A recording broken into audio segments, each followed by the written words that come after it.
Mulai.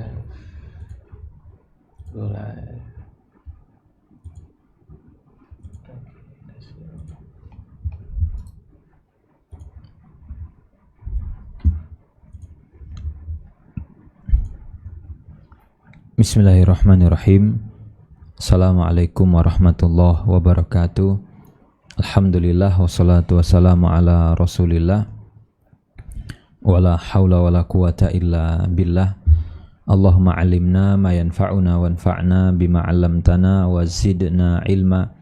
Allahumma arinal haqqa haqqan warzuqna tiba'ah wa arinal batila batilan warzuqna ijtinabah. Kaum muslimin dan kaum muslimat rahimani wa rahimakumullah, kita bersyukur kepada Allah atas kesempatan yang Allah berikan karena kita tiba hari ini di 20 Ramadan dan tersisa sekitar 10 hari lagi. Semoga kita tetap istiqomah dan bersemangat di dalam melakukan kebaikan-kebaikan di bulan Ramadan. Kita akan lanjut lagi materi kita, dan ini masih membahas tentang hak syuf'ah. Cuman kan kalau sebelumnya itu kita bahas hak syuf'ah itu defaultnya memang dia adalah hak yang diberikan untuk rekan kongsi. Jadi kalau ada dua orang, A sama si B, kongsi mereka. Ketika si B menjual porsi kepemilikannya kepada si C, maka si A ini punya hak. Untuk apa? Punya hak untuk tarik kembali sahamnya si B dari si C. Nah, sekarang bagaimana jika A dan B ini mereka bukan rekan kongsi sebenarnya, tapi mereka itu adalah tetanggaan, sebelahan. Apakah bisa nanti ketika tetangga kita menjual kepemilikannya kepada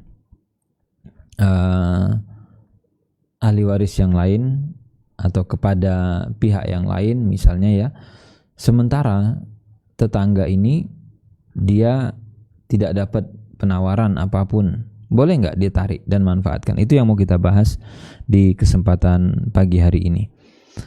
Dan di sini dikatakan li syarikin fi ardin, berarti ketika dibunyikan kata-kata asyarik, maka al-jar, tetangga, itu tidak masuk di dalam cakupan ini.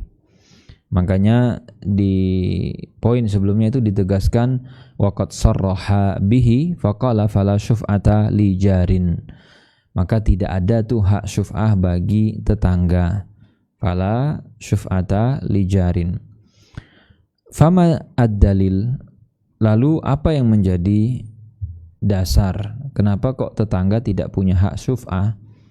Argumen yang dipakai oleh penulis di sini disebutkan qalu innad dalila qaulu Jabirin radhiyallahu anhu. Maka berangkat dari riwayat dari Jabir.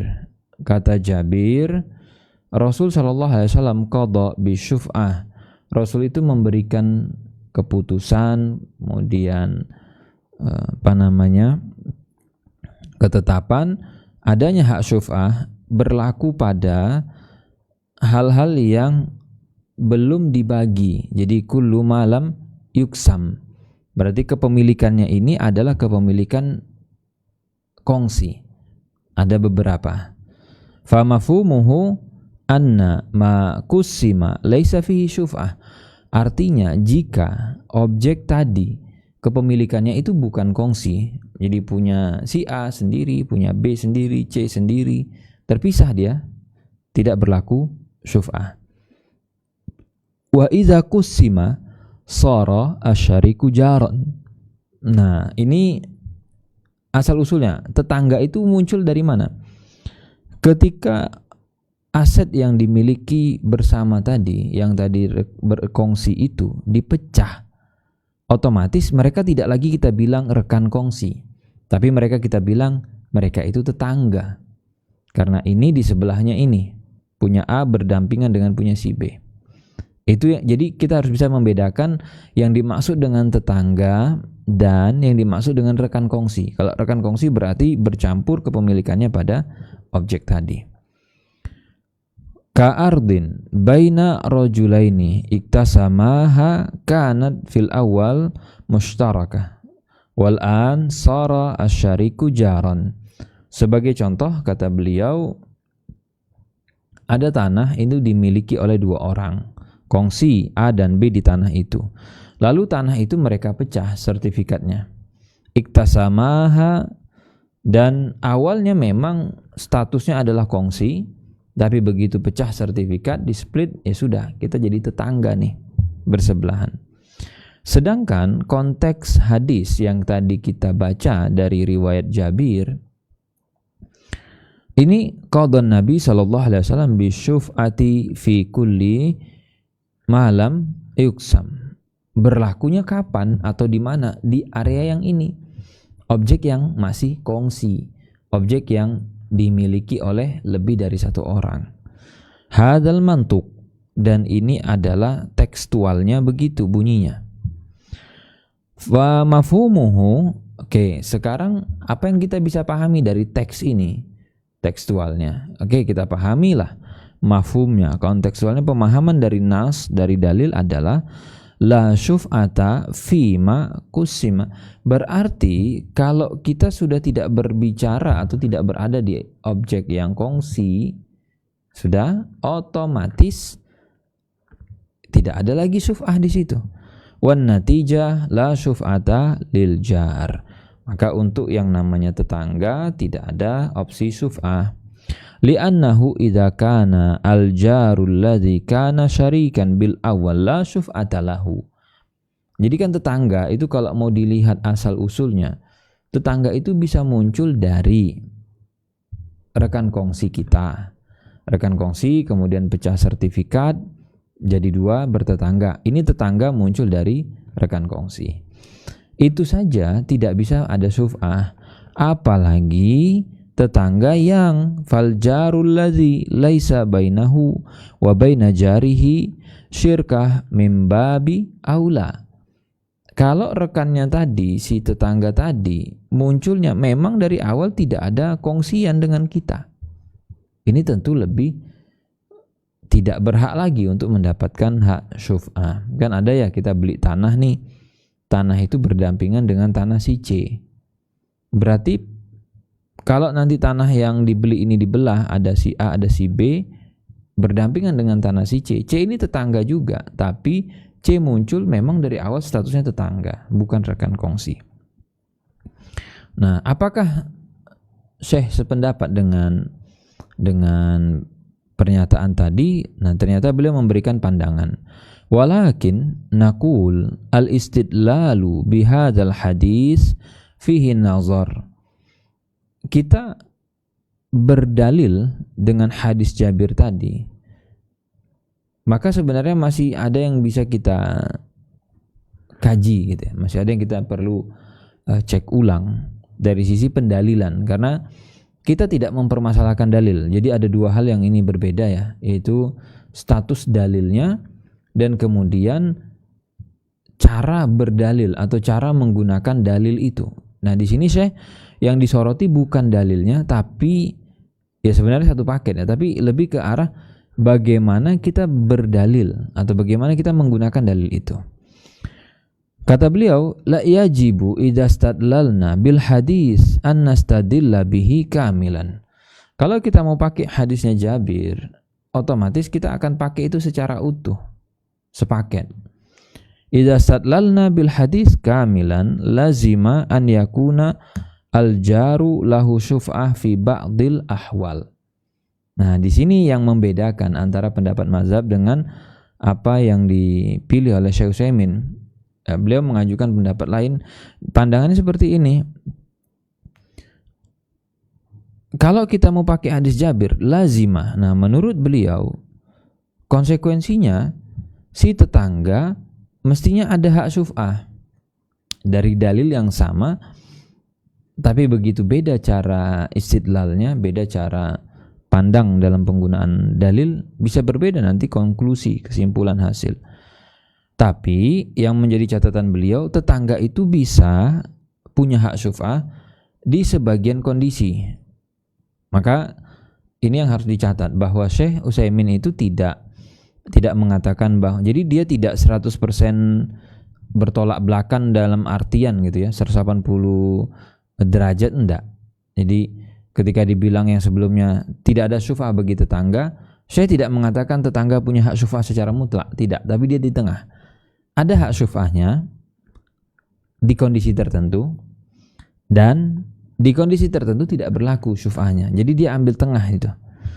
Walaysa lahu syuf'ah fi ba'dil ahwal, yaqulu Jabir radhiyallahu anhu, fa idza waqa'atil hudud wa surifatit turuq falaisa fala syuf'ata. Nah, kalau kita cek lagi potongan hadisnya Jabir sebelumnya itu, Rasul sallallahu alaihi wasallam kan menyebutkan jika objek kepemilikan tadi, yang kongsi tadi itu, ini sudah dikasih hudud, garis pembatas, sudah dipisahkan jalan, ada jalannya masing-masing, ya sudah, fala syuf'ah, berarti tidak lagi berlaku syuf'ah karena batas kepemilikannya clear, nih punya si A, yang ini punya si B. Kalau kongsi itu kan dia tidak ada batas pisah. Milik siapa? Ya milik kita. Yang mana? Ya semua punya kita.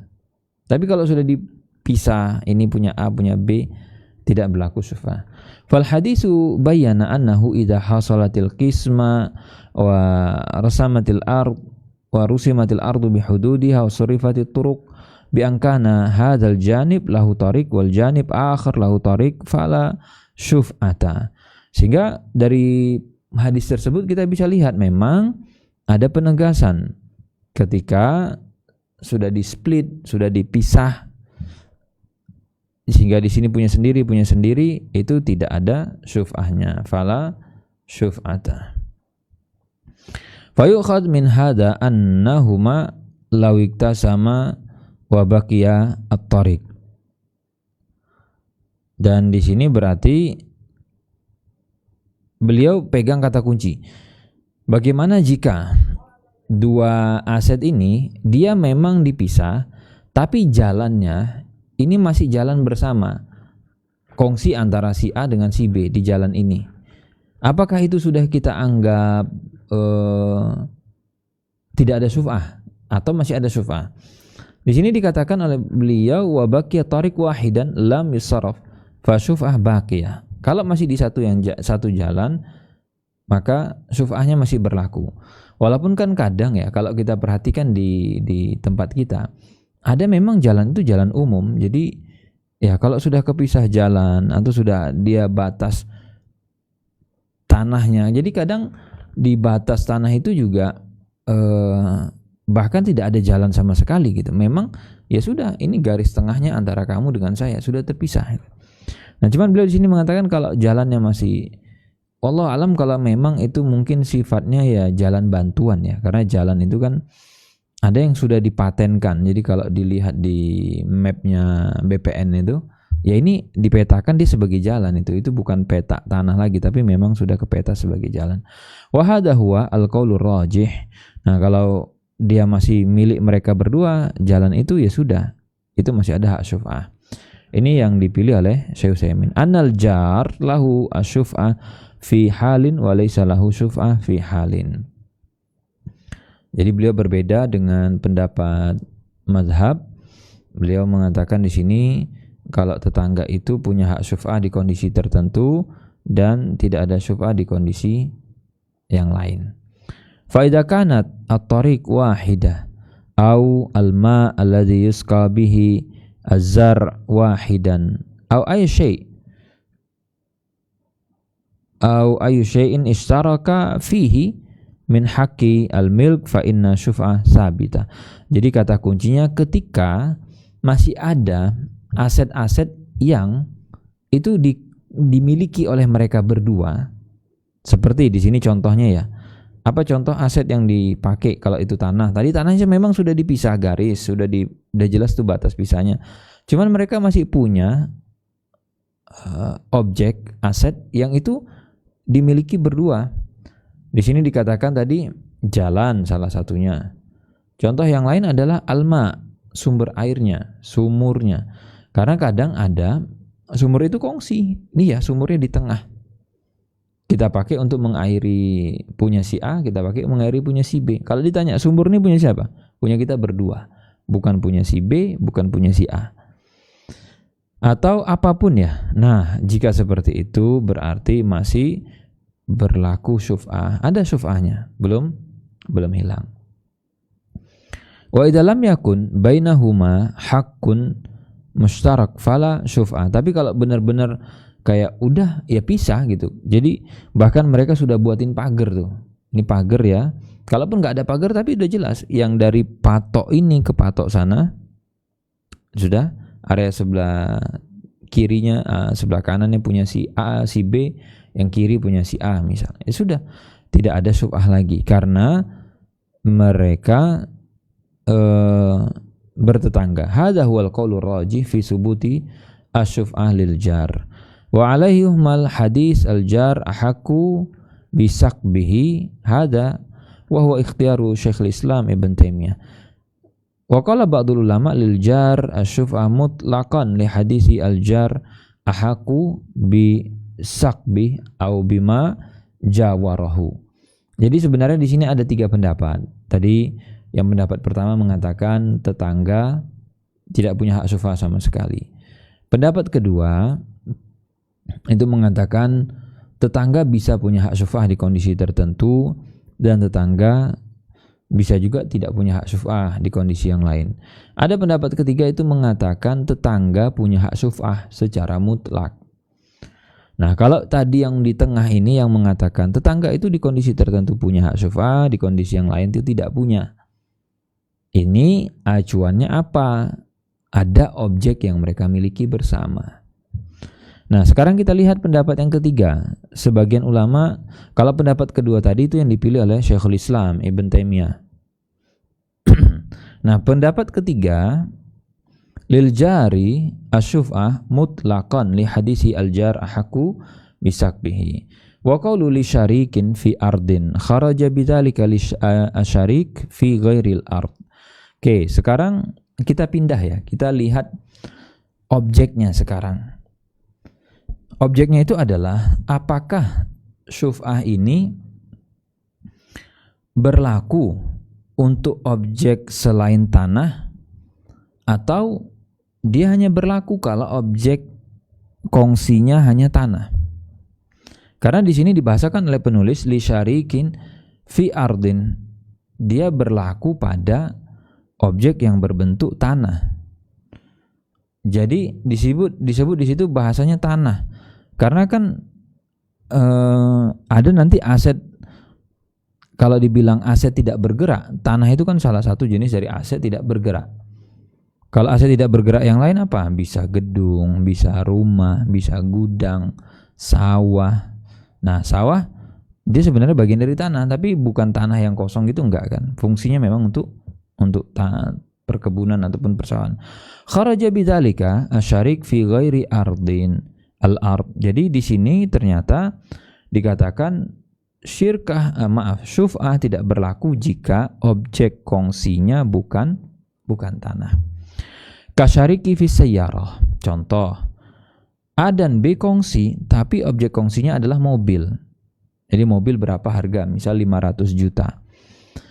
500 juta A dan B ya beli mereka berdua. Kita patungan ya, kongsi. Kamu 200 juta, saya 300.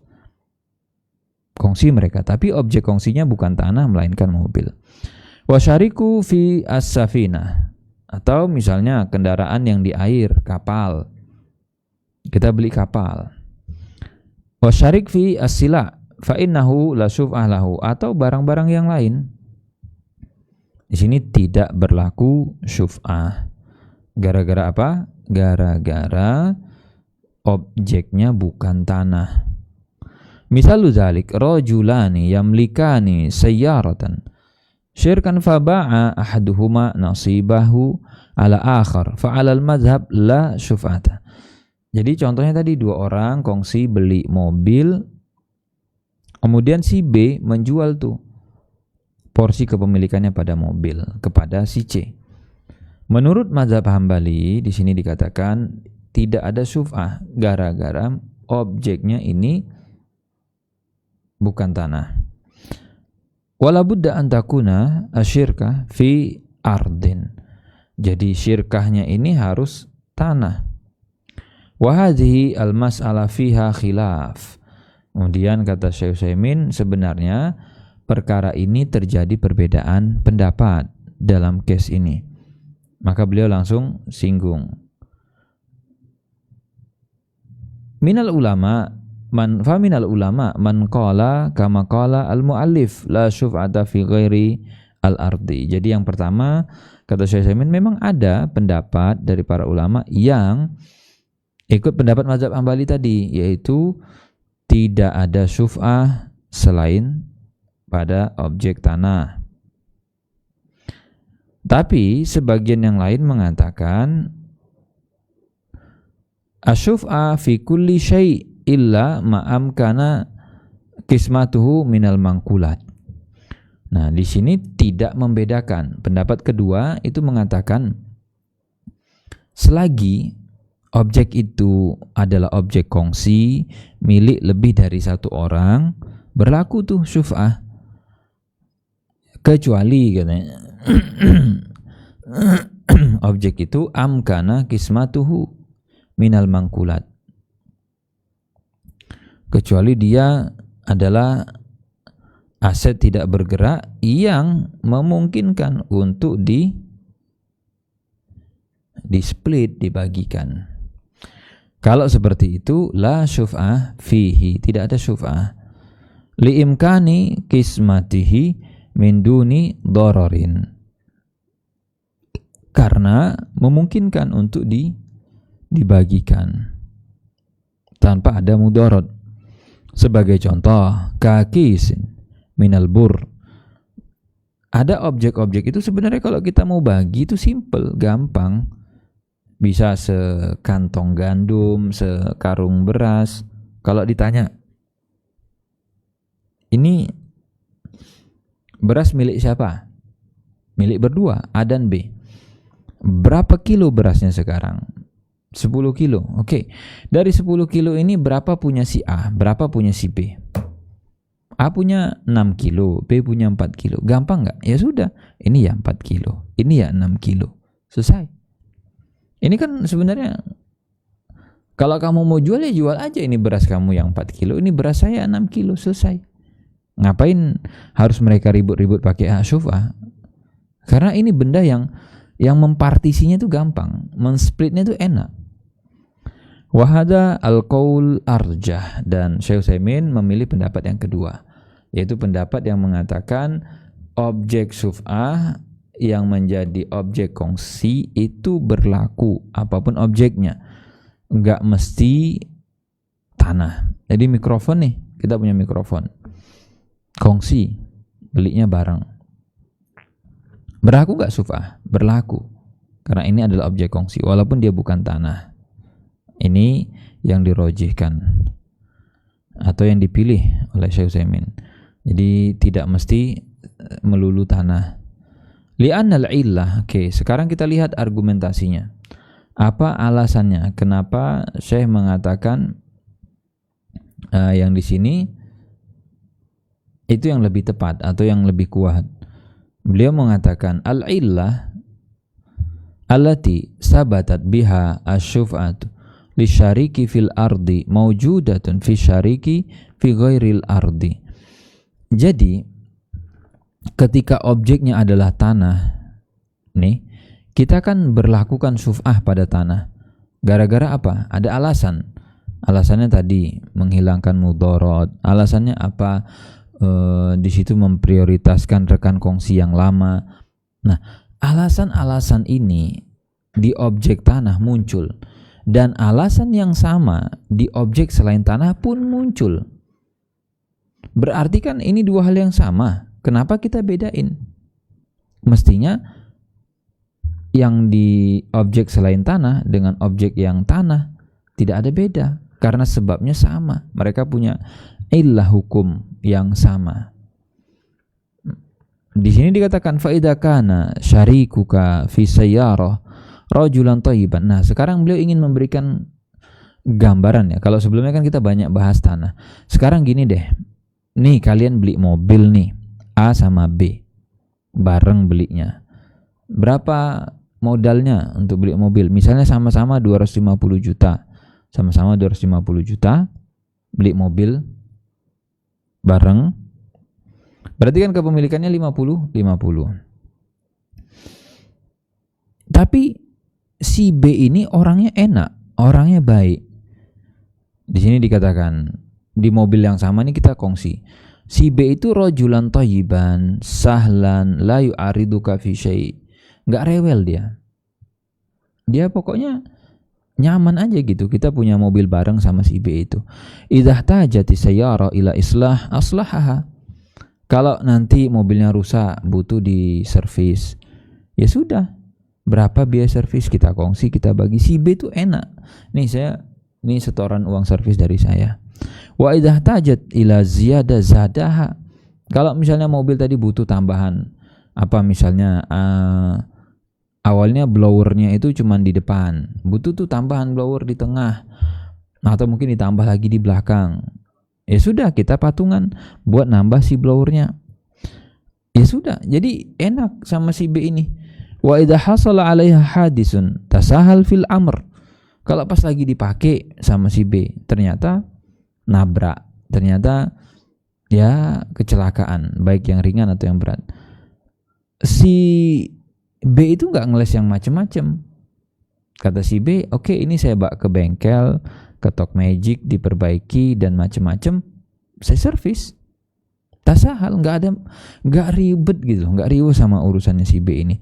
Summa ja'a hadza syarik al-jadid wa kana min ashkasi ibadillah.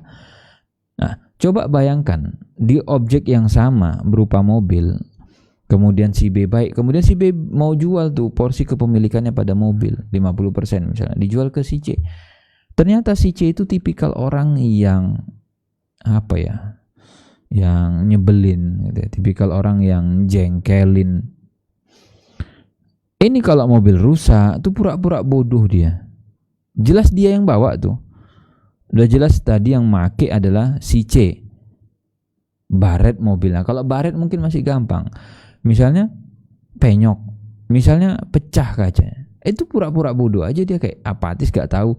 Oh iya ya kok, wah saya baru sadar ini kalau ternyata mobil. Nah ini banyak alasan nih si C. Dan kemudian la yatasahal ma'ahu. Ketika diajak kongsi, ayo ini mobil kita nih kayaknya butuh servis, ganti oli. Mobil kita butuh nih dicek apanya, steeringnya dan seterusnya, dicek semua. Gak mau dia. Ada aja alasannya, ini itu macem, maunya make doang. Kalau ditanya, ayyuhuma aula, asyarik al-awwal alladzi ba'a au asyarik al-jadid. Ini aja kita kalau coba dilempar pertanyaan ini. Kalau kamu sebagai A, kamu milih punya teman kongsi si B atau kamu milihnya teman kongsi yang berupa si C? Pasti kita kalau selagi normal tuh pasti jawab si B. Saya suka kalau teman kongsi saya itu ke orang-orang kayak si B. Tenang hidup saya. Al-awwal wala syak, kata Syekh. Ya udah pastilah kita milih yang pertama, enggak mungkin yang kedua. Yatadarrar asyarik bihadza syarik al-jadid. Nah, sekarang kita lihat tuh benang merahnya apa. Di kasus ini kalau seandainya tidak berlaku syuf'ah, otomatis si A akan mengalami mudorot. Datang si C itu bikin A sebel, bikin si A sakit, bikin si A susah. Wa syuf'ah innama syuri'at lidaf'i dharar. Dan benang merahnya dengan urusan tanah, berlakunya syuf'ah itu kan tujuannya satu, untuk menolak mudorot, daf'i dharar dari rekan kongsi yang baru. Wa alaihi fal qawlu ar-rajih anna syuf'ata tasbutu fi kullin mushtarak. Maka Syekh mengatakan pendapat yang rajih, yang lebih kuat dalam hal pendalilan menurut beliau, yaitu adalah syuf'ah ini berlaku dalam semua objek kongsi.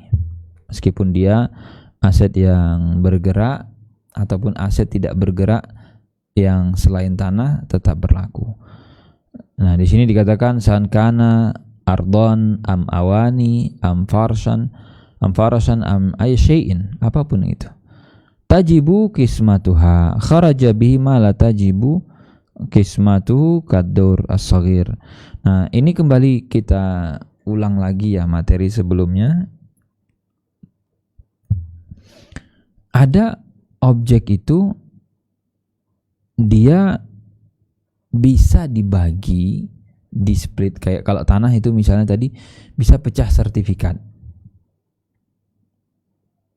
Ada tanah kan tidak bisa pecah sertifikat. Mobil gimana cara baginya? Gak bisa kan dibelah dua, kamu separuh sebelah kanan, gak bisa. Atau dipotong, kamu yang depan saya belakang, gak jalan mobilnya.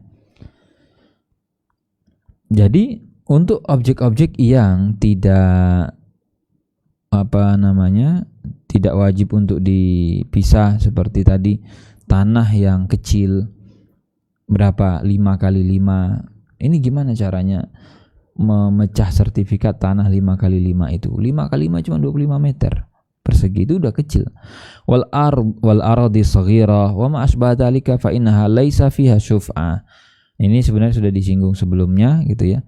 Jadi dikatakan untuk objek yang nggak bisa dipecah itu, ini katanya tidak berlaku syuf'ah, dan ini sebenarnya sudah kita bahas di pertemuan sebelumnya. Bahkan justru yang itulah yang butuh syuf'ah, karena memang nggak bisa di split dan nggak bisa dihindari. Cara menghindari mudorotnya ya jalurnya syuf'ah. Kalau objek-objek yang tanahnya gede, kemudian dia bisa pecah sertifikat, atau tadi bisa didistribusikan, ditentukan ini punya si A, punya si B, itu bisa menghindari mudorot ketika si C masuk tanpa harus akses dengan hak syuf'ah. Ini sudah disinggung sebelumnya. Fasawabu idzan anna syuf'ah wajibah hatta fil ardi allati la tuqsam illa ikhtiyaran khilafan li kalami al-muallif. Jadi ini sudah disinggung sebelumnya, intinya berlaku dia syuf'ah itu untuk kepemilikan baik tanah yang kecil ataupun tanah yang lebar luas, bidang tanahnya tetap nanti berlaku syuf'ah. Nah, berikutnya wa yatba'uha al-ghirasu wal bina'u la as-samara waz-zar'. Dalam kasus syuf'ah nanti yang bisa ditarik oleh rekan kongsi ini apa? Yang bisa ditarik oleh rekan kongsi, kalau misalnya objeknya tadi tanah, maka ikut pada tanah itu tanaman dan bangunan. Jadi kalau tanahnya nggak kosongan nih, di tanah itu ada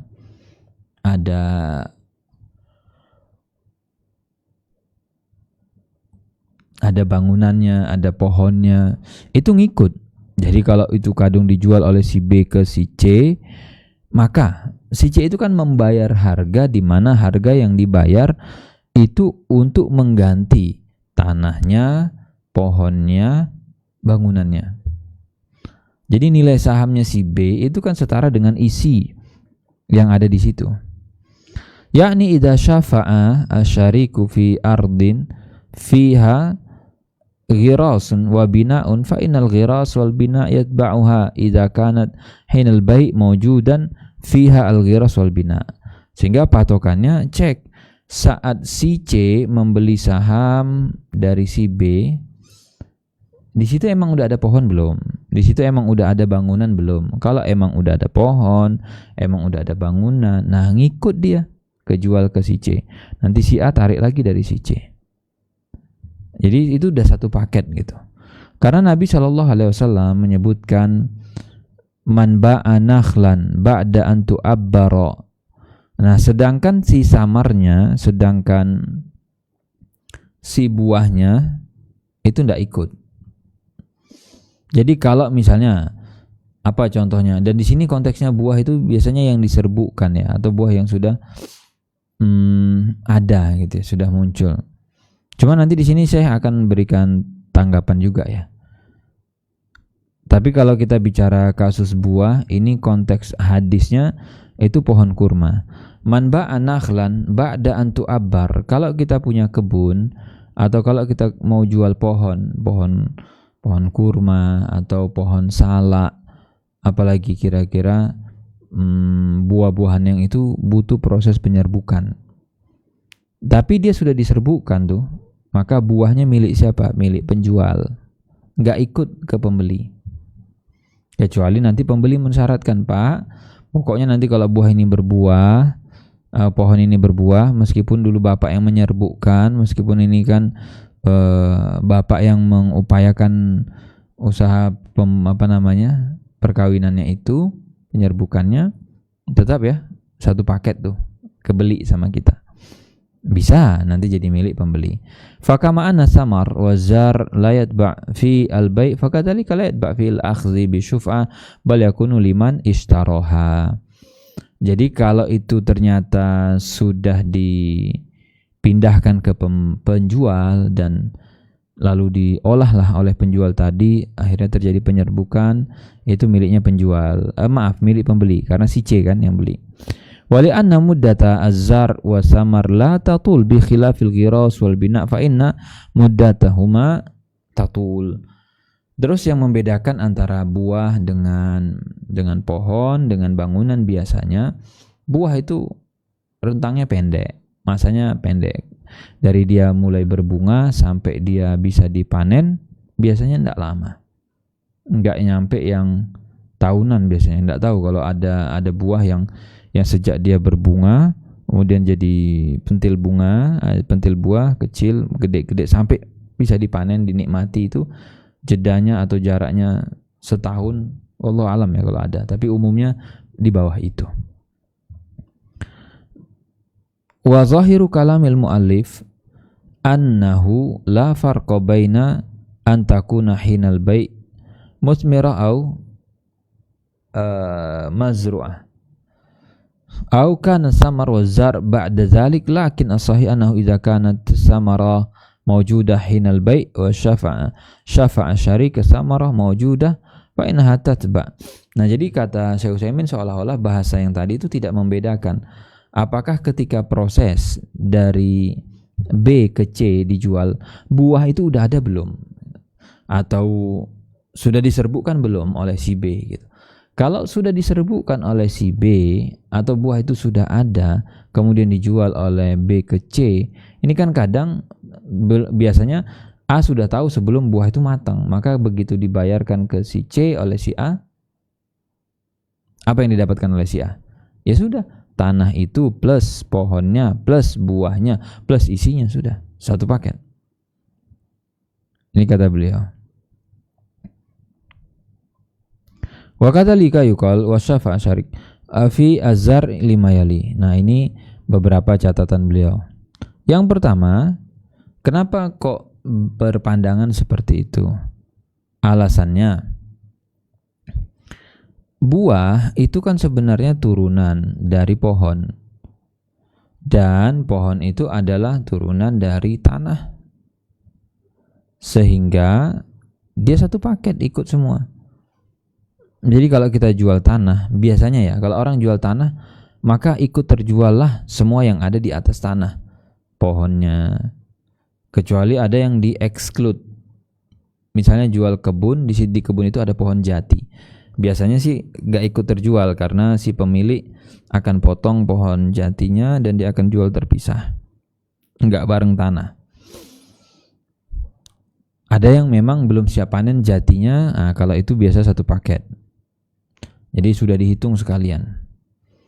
Tapi kan jati itu bukan sesuatu yang berbuah ya. Ini kita butuh contoh yang berbuah. Berarti kalau kita beli tanah, di atas tanah itu ada pohon mangga, ada pohon kelengkeng, ada pohon jambu, rambutan, durian. Berarti semua pohon itu ikut terbeli jadi milik kita. Begitu tadi si A tarik lagi dari si C, yaitu ikut tarik ke si A. Kemudian argumen yang kedua, annahu qad yahdus darar walau yasiran wa dalilu ala anna hadzal rasul alaihi salatu wasallam naha an bai'is tamar hatta yabdu salahu wa an bai'i al-habbi hatta yashtad. Kalau ada yang bilang bukankah jual beli buah di momen dia belum matang, masih mentah, masih kecil-kecil itu ada doror, ada mudarat. Iya, tapi sedikit. Tidak banyak. Dan Rasul mengizinkan sebenarnya selama gitu ya, dia langsung dipetik, atau diizinkan untuk buah yang mentah tadi selain langsung dipetik, yaitu ketika posisinya sebagai pengikut tabi. Kita tidak menjual buah, tapi kita lagi jual beli pohon. Maka buah ya sudah otomatis ngikut ke pohon. Kalau pohon jelas nggak jelas. Kita lagi jual beli tanah, maka apa yang ada di atas tanah ini otomatis sudah ikut semua. Itu argumennya. Jadi sebenarnya kalau dibantah dengan mengatakan ada larangan jual beli buah, kita tidak murni jual beli buahnya gitu. Kita lagi jual beli pohonnya atau kita lagi jual beli tanahnya.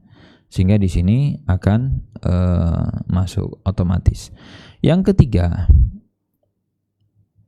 annana idza mana'na aw muni'na syuf'a fi samara, mana'na syuf'a fi samara wa zuru' sara fi dzalika tashkis ala syarik.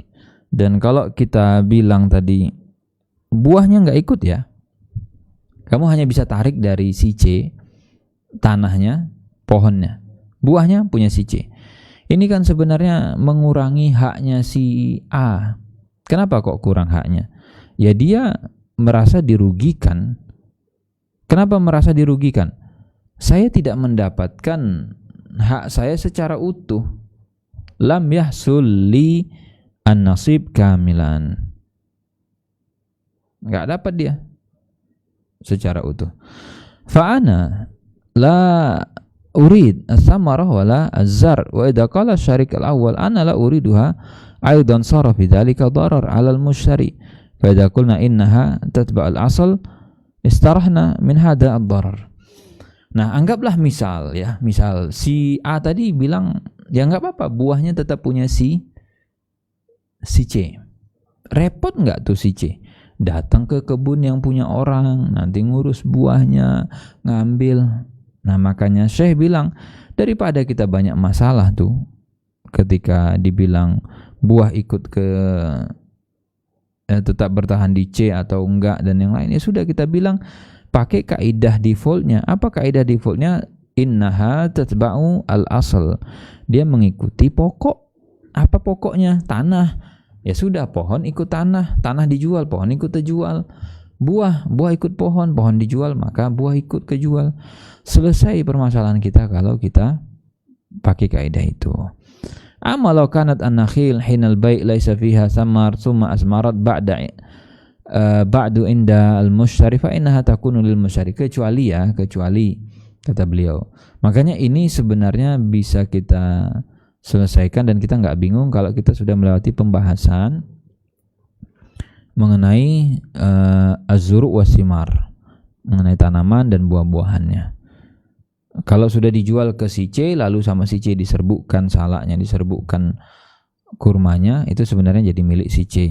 Jadi kalau si A narik, tinggal A nego bagian itu kepada si C.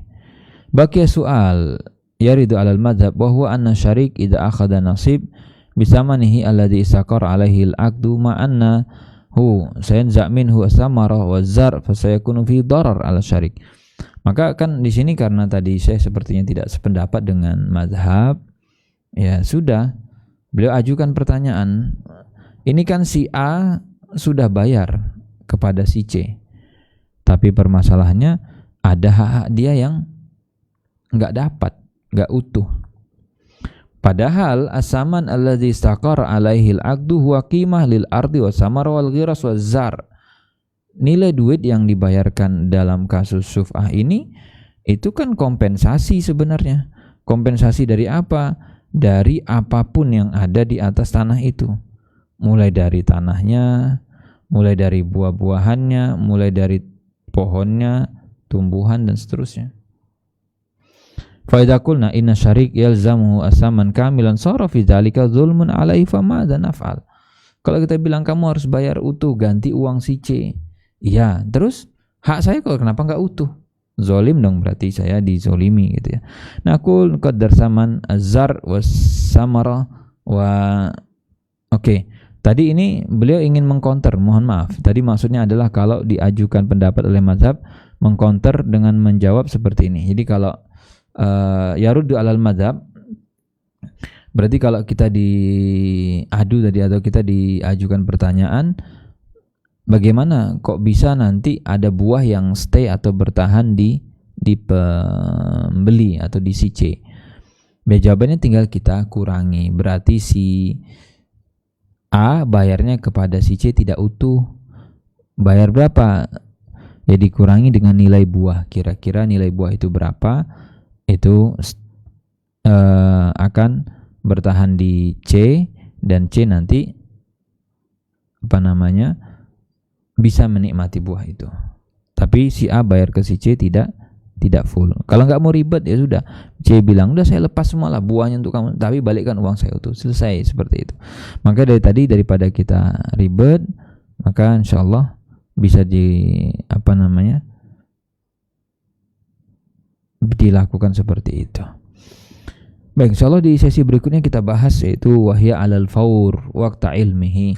Jadi aturan penting terkait syuf'ah itu adalah begitu kita tahu B menjual sahamnya ke si C, itu kita harus segera menarik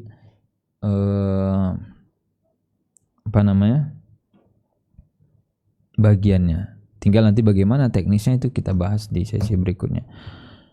Mudah-mudahan ada faedahnya. Kita cukupkan. Wassallallahu ala nabiyina Muhammad wa ala alihi wa sahbihi wasallam. Assalamualaikum warahmatullahi wabarakatuh.